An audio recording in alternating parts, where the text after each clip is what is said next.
Hi guys, I'm here to show you how my family and I enjoy and make our holiday chocolate bark.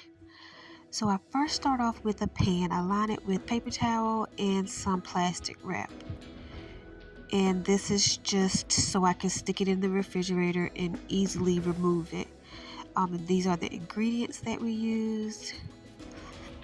So I first start off by melting the chocolate in the microwave in 30-minute increments until it's melted, and then pour it into the pan, and then I just level it out with the fork that I'm using.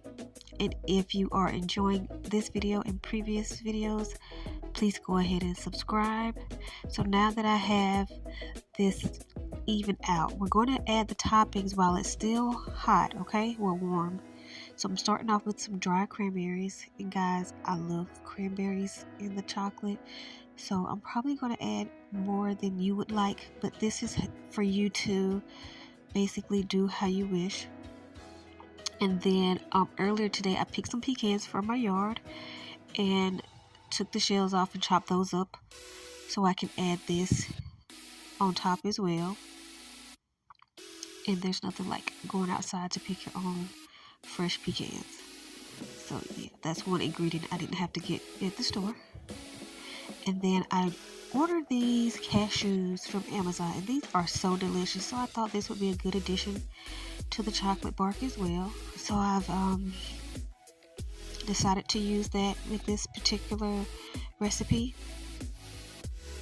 And then I like to add just a little sea salt to enhance the nuts and to add a little savory to the sweetness of the other ingredients, and it really gives a nice touch. But do not overdo it. Just a sprinkle of salt is all you would need for this. Now there's different recipes, especially for the holidays. I like the white chocolate, which is what I'm going to add on top of here. I'm going to drizzle it like a swirl since I'm using the chocolate spoon that I just used.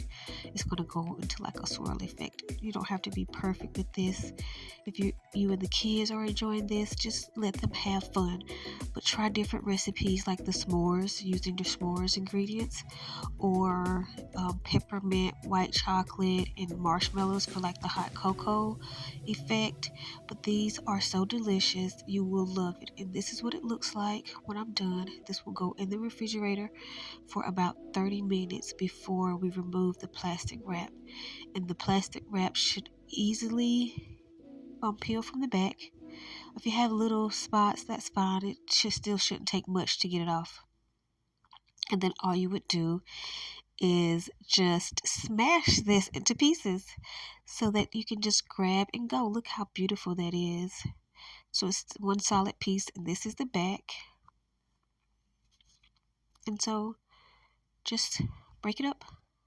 And then I would suggest that you store this in an airtight container, but I doubt that once this is made you will have any left. But let's get a close-up of a piece. Wow, lovely. Listen, take a bite. I know you'll love it. Try this with your family. Make it as gifts, add it in bags, add a little ribbon to it, whatever you like. But yeah, here you go. And I really hope you enjoy. Have a great day.